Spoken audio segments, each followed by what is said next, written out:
현재 저평가되어 있는 기업 중에서 상승 움직임이 나오려고 하는 그런 종목을 한번 찾아봤는데요. 그 중에서 신세계가 눈에 띄어서 분석해 보도록 하겠습니다. 현재 신세계의 일봉 차트를 보시면 21선 위에서 양봉이 출현을 하면서 하락하던 추세가 상승 추세로 변하려는 움직임을 보이고 있습니다. 그리고 보시다시피 이 장대 음봉이 나왔던 날 최대 거래량이 발생하면서 뭔가 수급의 변화가 일어나려고 하고 있죠. 그리고 그 이후에도 평균 거래량 이상으로 거래량이 늘면서 상승 움직임을 만들어내고 있는데요. 이 신세계는 월봉으로 봤을 때 2019년 33만원까지 찍었던 종목입니다. 그 이후에 2021년에도 30만원대까지 갔다가 지금은 13만 8천원을 찍고 15만원 가량 가격을 형성하고 있습니다. 이 종목이 이렇게 많이 떨어졌다고 저평가됐다고 말할 수는 없겠죠. 이 저평가의 기준은 바로 PBR이나 PER로 쉽게 알아볼 수 있는데요.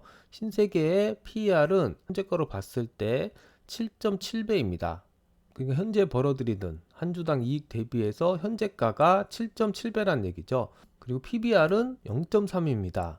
이 자산 가치 대비 현재 주가가 0.3이란 얘기인데 보통 1을 기준으로 1보다 작았을 경우 저평가가 더 있다고 많이들 얘기하는데 신세계는 무려 0.3배니까 상당히 많이 주가가 자산 대비 떨어져 있는 상태다라고 해석할 수 있습니다. 신세계 재무제표를 좀 살펴보면은 매출액이 좀 늘었다가 줄어드는 부분들이 있는데 이와 대비해서 영업이익은 꾸준히 유지를 하고 있습니다. 2022년에 6,400억이었던 영업이익이 2023년에는 매출액이 줄어들었음에도 불구하고 한 60억 정도 줄어든 모습을 하고 있는데 그에 반해 당기순이익은 좀 같이 가고 있는 모습을 하고 있죠. 매출이 올랐을 때는 당기순이익도 올랐는데 2023년도에는 3,100억으로 좀 줄어든 모습을 하고 있습니다. 2024년도 예상 당기순이익이 3,700억이죠. 그래서 아까 전에 PER로 봤을 때 한 7.7배 정도였는데 예상 당기순이익으로 봤을 때는 현재 5.5입니다. 그러니까 3,700억 곱하기 5를 하면 3호 15조 1.5조 정도 되는데 현재 시가총액이 1.5조이니까 5년 동안 이 순수익을 유지할 수 있다면 투자 원금을 회수할 수 있다는 얘기로도 해석할 수 있습니다. 그래서 이 PR로 봤을 때는 상당히 저평가되어 있다 이렇게 해석을 할 수 있겠죠. 자, 다른 부분을 살펴봤을 때 영업이익률이나 순이익률은 유통업 치고는 좀 괜찮은 편에 속하고요. 대신에 부채 비율이 좀 높은 편입니다. 130% 이상 되니까 부채 비율이 좀 높은 편이긴 한데 그렇다고 위험한 수준은 아니다. 이 위험한 수준이 아니라는 걸 판별하는 부분은 이자 보상 배율을 보면 알 수 있는데요. 현재 이 신세계 이자 보상 배율이 3.79입니다. 그러니까 부채 이자 발생 대비해서 이익이 3.7배란 얘기죠. 그러니까 아직까지 이자 대비해서 잘 벌고 있다고 생각할 수 있는 것이죠. 그리고 배당금도 지금 연마다 올려주고 있는데 시가 배당률이 현재 2.3% 정도 되고 있습니다. 배당 투자를 한다고 생각했을 때는 좀 작은 금액이지만 충분히 장기적으로 투자를 한다고 해도 이 배당금을 주기 때문에 심리적 안정은 좀 가질 수 있겠죠.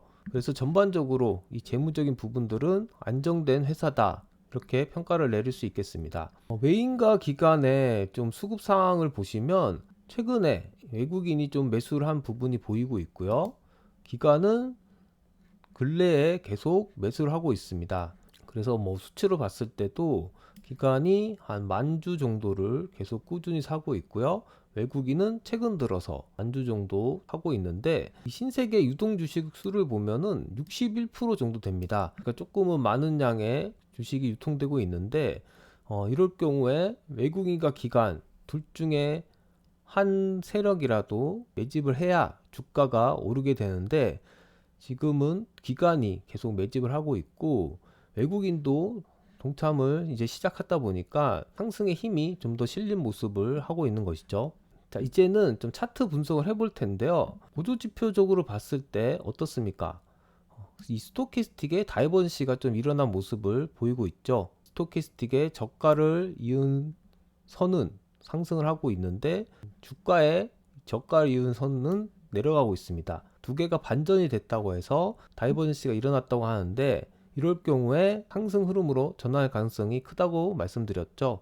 그래서 이 다이버전시가 일어났고, 제가 또 강조했던 부분 중에 하나는 21선이 이렇게 상승을 하고 있을 때 장대 양봉이 나타나야 된다고 말씀드렸는데, 지금 장대 양봉이 두 번 정도 이렇게 출현을 했습니다. 그러니까 상승을 확인하는 이런 캔들이 출현했다고 볼 수 있고요.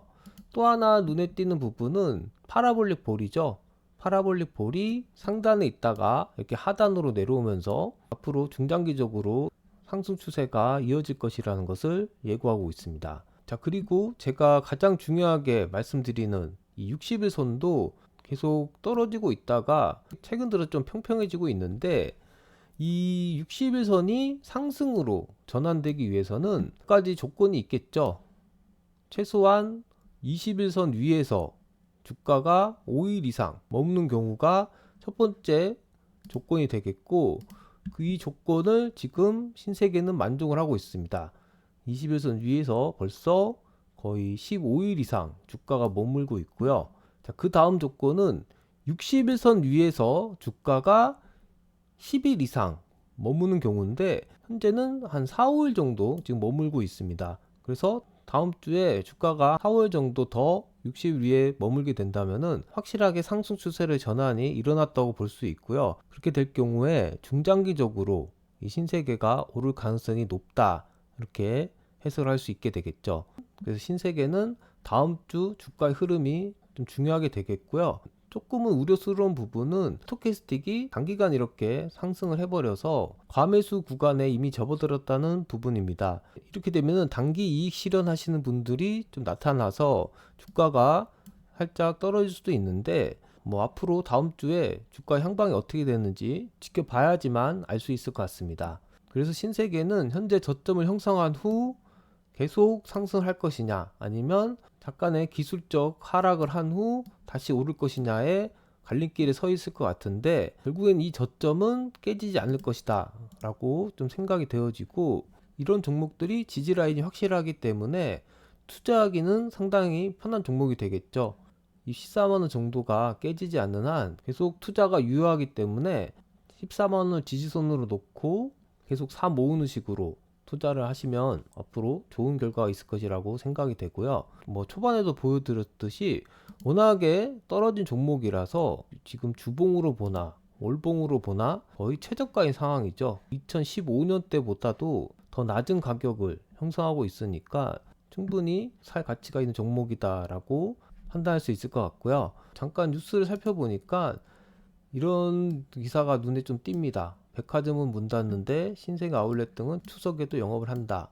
요즘에 백화점들이 장사가 좀 안 된다는 뉴스들이 좀 있는데, 아울렛 같은 데 가보면은 사람들이 엄청 많이 오는 것을 확인해 볼 수 있습니다. 그러니까 이 신세계는 워낙 사업 영역이 많아서 한두 군데가 사업이 좀 잘 안 된다고 해도 다른 부분에서 또 돈을 많이 벌기 때문에 뭐 사업적인 부분은 크게 우려하지 않아도 될 것 같다는 생각이 들고요. 기업 개요를 봐도 사업 영역이 상당히 많이 있죠. 백화점 사업, 패션, 그리고 화장품 제조, 면세점 사업, 부동산, 뭐 관광 호텔, 이렇게 여러 가지 사업을 하고 있어서 한편으로는 한두 개 장사가 안 된다고 해도 크게 우려할 부분은 없을 것 같다는 그런 생각이 듭니다. 뭐 이 사업들이 전부 다 안 된다면은 이미 재무제표적인 부분에서 영업이익이 줄어들거나 하는 그런 현상들이 나왔겠죠.